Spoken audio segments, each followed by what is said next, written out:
What is up, guys? So I know that we're gonna go to war with Iran or whatever, but I think that my top 15 most underrated wrestlers of all time list is a little bit more important than that, okay?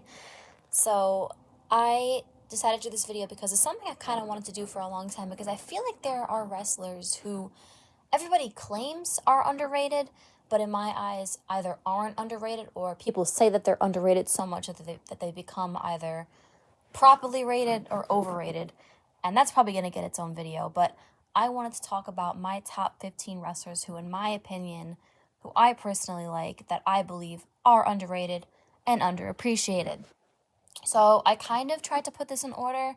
What I did was I kind of ordered it from how much they have to offer comparatively to how much they're appreciated by both the fans and the wrestling industry as a whole. So some of these people, so maybe someone who's at number 15 or number 14 is not gonna, either they don't have as much to offer, or I feel like they're a little bit more fairly appreciated by the fans, but not fully to the extent that I believe that they should be. So that's kind of the methodology that I use to make this list. And without further ado, with no other bullshit, let's just start the countdown. So 15, I put Alicia Fox. So this one is probably a weird one to a lot of people. A lot of people are probably thinking, why Alicia Fox? Alicia Fox is nothing. Alicia Fox was not. I feel like people either think she was terrible or they're indifferent, and that's kind of the only two opinions that I've really seen get talked about online by the fans. But in my opinion, I don't know, I like Alicia Fox. I think she was good. She came up, in that storyline with Edge and Vicky Guerrero when Edge and Vicky were getting married and Edge was caught cheating on her when she was the wedding planner. And then I would say after that, though, unfortunately, they really didn't give her a whole lot to do. She could fit multiple roles. She kind of could work as a heel and a face. And, we really did see that a lot of the time, because I feel like sometimes if she was on Raw, she'd be a face, and on heel, she'd be a SmackDown, and then it would just go back and forth. It kind of seemed like it depended on her alignment was based on whatever show she was wrestling on at the time. But I do think that she could have worked as both a heel and a face. And she's someone that was kind of just used as an enhancement talent or utility player in the women's division at the time. She's a pretty solid wrestler. I don't think a lot of people realize this. She had a really good Northern Lights suplex, a tilt-a-whirl backbreaker. She had some really, really well executed, flashy looking cool moves, and a lot of people, I think, don't really think about that when it comes to her. They kind of just think of her as, oh, she's just another one from the Divas era, who cares? Another thing that I appreciated was that she was kind of always changing her appearance too. She was always changing her look. She never really looked the same every single year. She kind of was always trying something different. I remember at one point they were trying to give her a crazy gimmick. I don't know if you guys remember that. She had a crazy gimmick where she'd take a fan's popcorn or soda or whatever and spit all over herself. And that was kind of one of the only other times that they really attempted to do something with Alicia. But she seems like a cool girl in real life. She's still wrestling, I think, in TNA, doing her thing. So that goes to show that she really does care and values the craft of wrestling. And she was, she worked her ass off mostly. You can't say that she wasn't on the show almost every single week wrestling. She probably wrestled hundreds of matches every single year. So she's someone that I can probably say is someone who really does respect the art of wrestling and really does respect the business and has actually worked hard and try and maintain her skill level, and also just doing it for the love of the game. So Alicia Fox is number 15. Number 14, I put Ken Shamrock. So Ken Shamrock, I put him this low only because I do think that he gets his due in a lot of ways from the fans, but I still don't think he's talked about enough. Ken Shamrock, he's probably one of the best martial artists turned wrestlers that we've ever had. I mean, Lesnar is obviously, I don't really count him just because he had a wrestling background and then he later went on to martial arts, so it's MMA, so it's a little bit different. And as someone with a martial arts background myself, I did karate and I trained Muay Thai. I do have a lot of respect for other martial artists. My brother is a BJJ guy. My dad was a boxer. So, I do have some respect for that. I'm kind of part of a martial arts family, so I do have some respect, a little bit of a profound respect for people who divulge into that as well. But yeah, probably, he's always hard. Had a lot of intensity in his matches. He was always believable. He's obviously credible. And, he had an IC title run but he never really cracked that glass ceiling and probably got a world title run, which is kind of a shame that we never got to see him at least hold the world title at least maybe one time, you know? And people say he wasn't charismatic, or people say that he wasn't really much of a character. And I get why they're saying that, but, like, he's someone, he could just be a fucking fighter in the ring, and he can also be in a storyline where Val Venus is trying to hook up with his sister and he's not happy about it, you know? So he could kind of do a little character work too. He could be funny. He had charisma. Like, that's one thing I'm going to get into as well in this video. I'm going to talk about the difference between, like, having mic skills versus having charisma, but we'll get to that later. But number 14 is Ken Shamrock. I don't know. I just like him, and I feel like he doesn't fully get his respect. Number 13 is John Morrison. So I feel like he's definitely a person who people will say is underrated, which is kind of why I put him kind of low on the list, even though I really like him a lot. Probably one of the best, like, in-ring and most entertaining in-ring wrestlers I've ever seen in my life. Who doesn't like the tag team Eminem with Joey Mercury? I don't know anyone who doesn't enjoy that tag team. He had really, really good matches with people like Mysterio, Ziggler, The Miz, and the list goes on. People say he wasn't charismatic as well, and I think that they're kind of confusing charisma with mic skills, because, yeah, I'll be honest with you, he couldn't talk. I have to be honest, he couldn't talk at all, but I think he was still charismatic. I do think that there's a little bit of a difference. Like, another example of that is, take someone like Lita, for example. Lita, let's be honest, was not great on the microphone. She, you know, my man Edge, you know, shit like that. But, you know, she had charisma. She had the fans got behind her, and they had a reason to like her. So she is someone another person who I would say, while they didn't have the best promo ability or the best skills on the mic, was actually charismatic. And I feel like John Morrison kind of fits that category as well. Some people wanted him to be, like, world champion. I personally didn't want to see that, but people do kind of overrate him at some points, which is why he's only number 13. But Morrison, I feel like sometimes he doesn't always get his respect. Number 12, I got Mr. Kennedy. So Mr. Kennedy is one of those guys who I kind of feel like all the pieces were there, but unfortunately, because, you know, he was pretty good in the ring. He had charisma. He could talk. I've heard rumors that the reason why they didn't really capitalize on him as much is because Randy Orton didn't like him backstage. I don't know if that's true, but also he was someone who unfortunately was kind of injury prone. Obviously he did win Money in the Bank, but that didn't really amount to anything. He later went on to be a star in TNA, so good for him. And I put him at 12 just because I do think that he used to get talked about, I think, a lot more, and now it's kind of fading away a little bit with time. So I put him at number 12. I feel like that's a good spot for Mr. Kennedy. Number 11 is kind of going to be a weird one as well. It's kind of be another one similar to, like, Alicia Fox, where people are like, what? But number 11, I put Kaitlyn. So Kaitlyn, you know, she debuted around the same time as, like, AJ and Naomi, who I think are a lot more appreciated.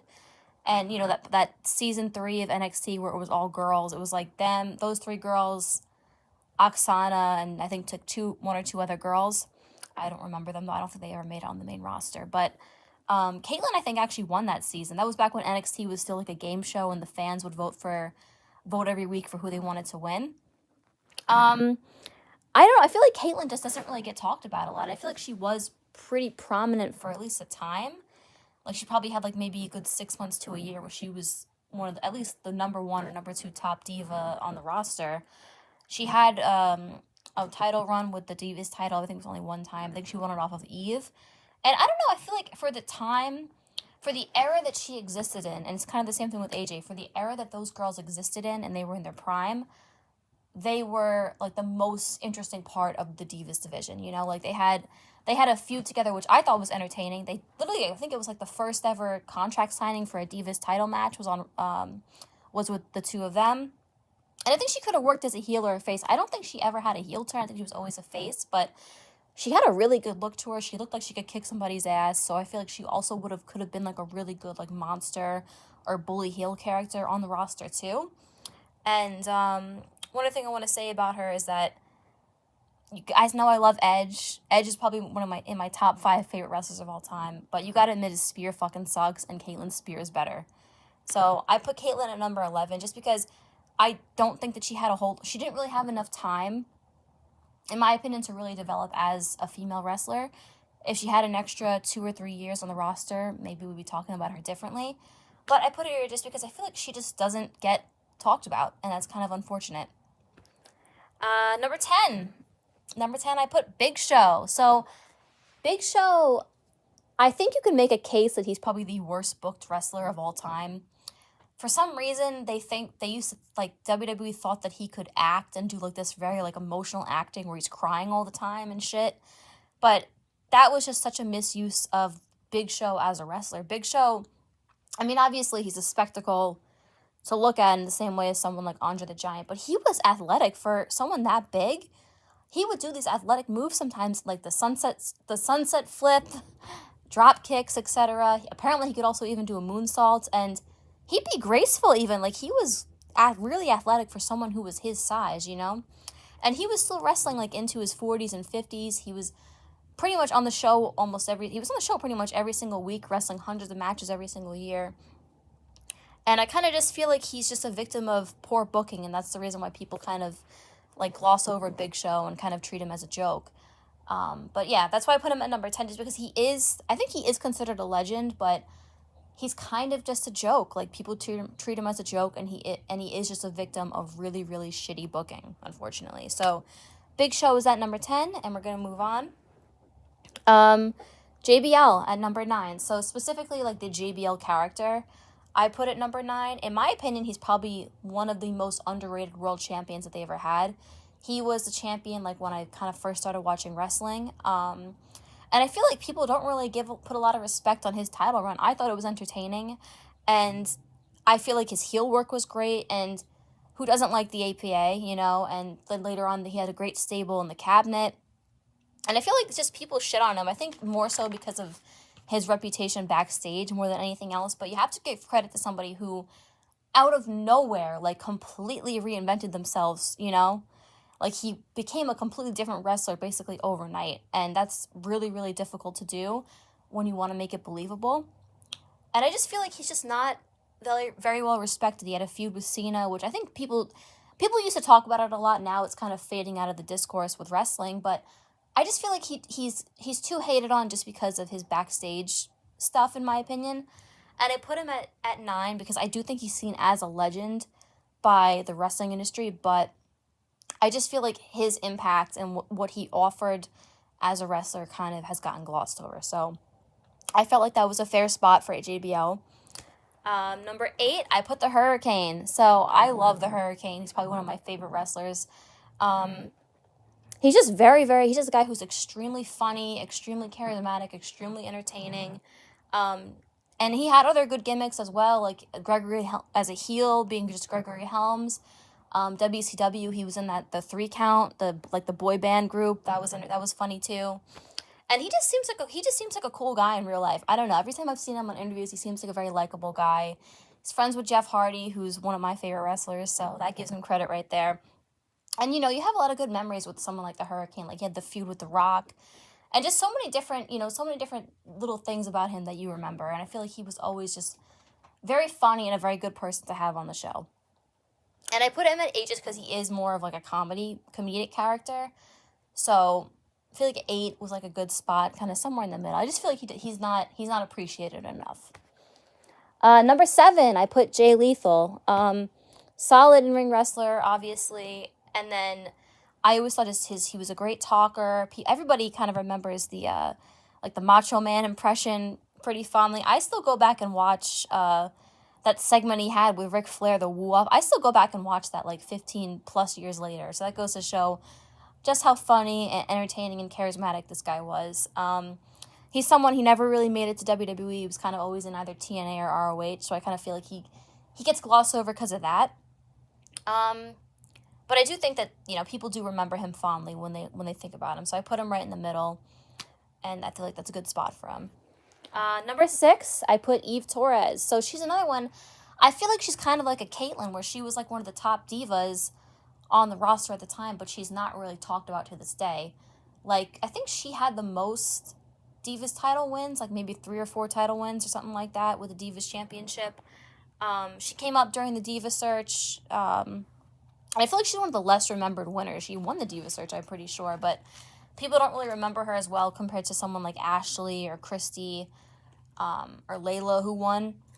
I don't know, she was entertaining to me. I thought her heel work, like, towards the end of her career with, like, Zack Ryder and Cena, I feel like that was when she was at her best. And it's kind of unfortunate that she left the company just as she was kind of hitting her, like, she was really, really starting to get good as a character and as a wrestler. And she kind of just up and quit. Just as she was kind of hitting her stride as a female wrestler.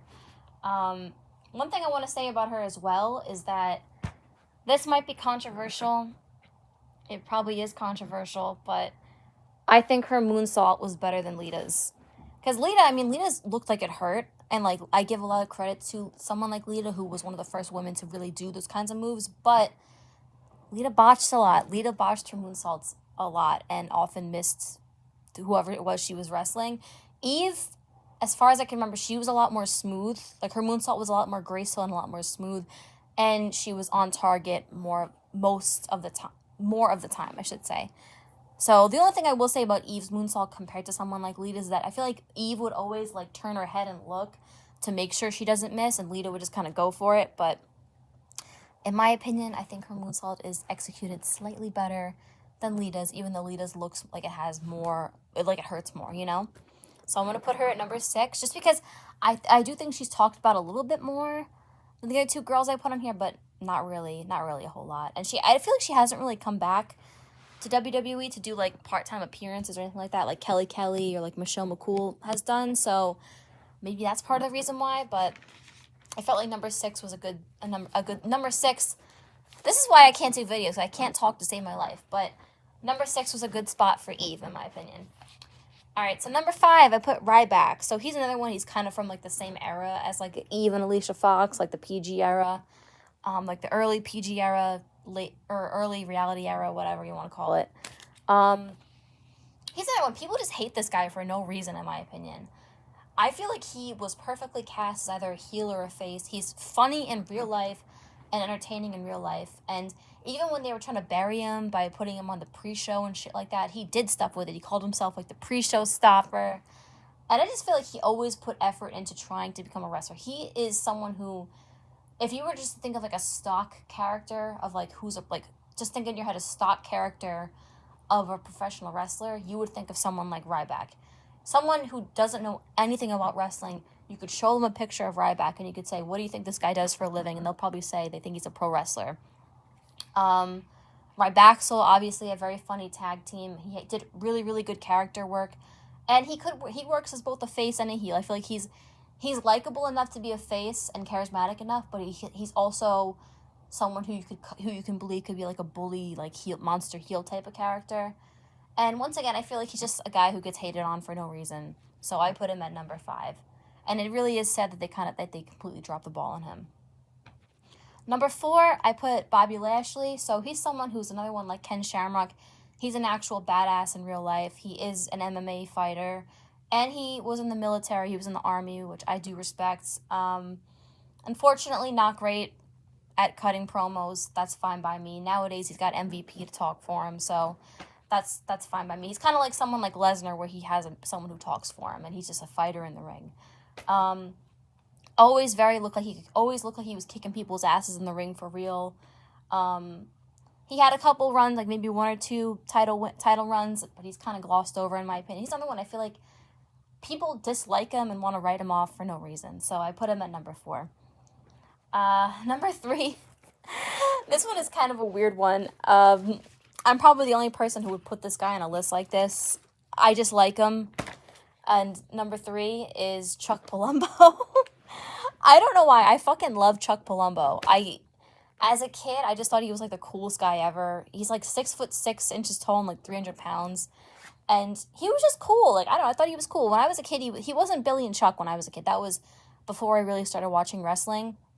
So when I was a kid, he had, like, the biker gimmick, and he had a cool theme song. You know, you will remember me. That theme song fucking rocked. And I don't know, I just thought he was cool, you know? He's someone that, like, he wasn't really important on the show at all, but, like, I looked at someone like him as a kid, and I was like, oh, this guy's cool. I like him. He's got, like, an aura about him. I think he's cool. When I was a kid, he had, like, a storyline with Michelle McCool. They, like, punched her in the... They're not punched her in the face. He, like, hit her by accident or something like that. He had a feud with Jamie Noble. So that's kind of more of what I remember Chuck Palumbo for. I know a lot more people remember, like, Billy and Chuck.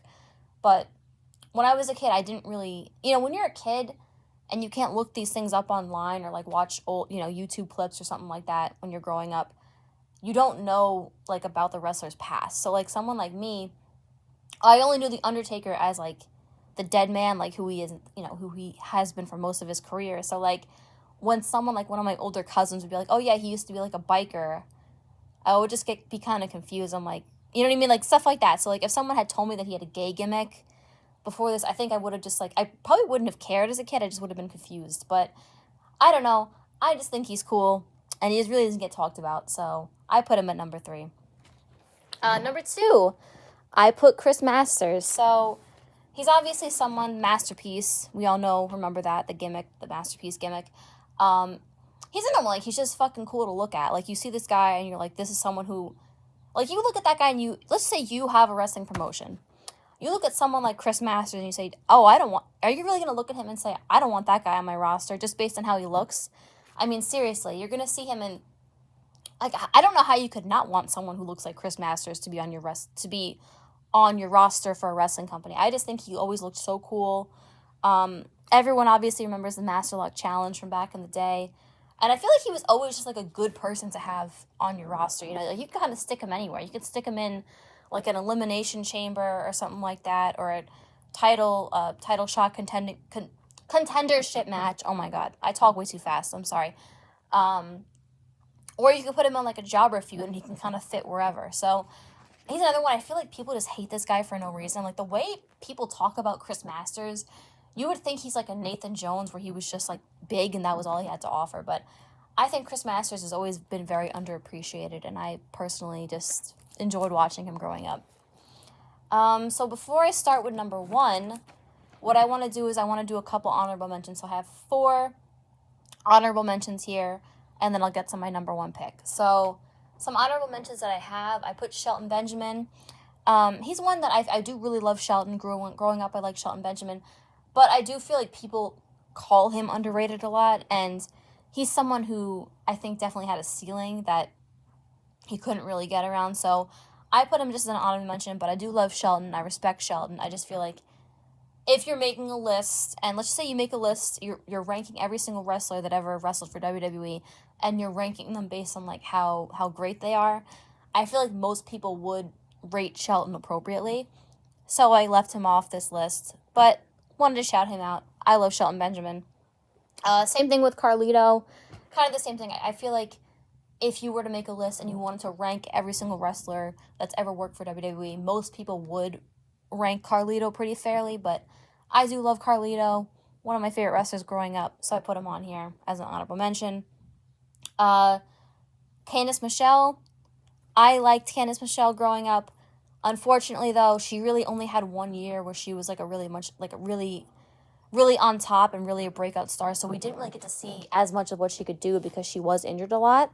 So I just put her as an honorable mention, but Candace, I think she's a cool girl and pretty underrated these days, in my opinion. Back in the day, maybe not, but I feel like she's underrated these days.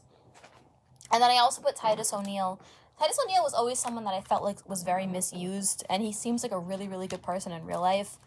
Apparently, him being underutilized has to do with more just him not being too safe of a wrestler.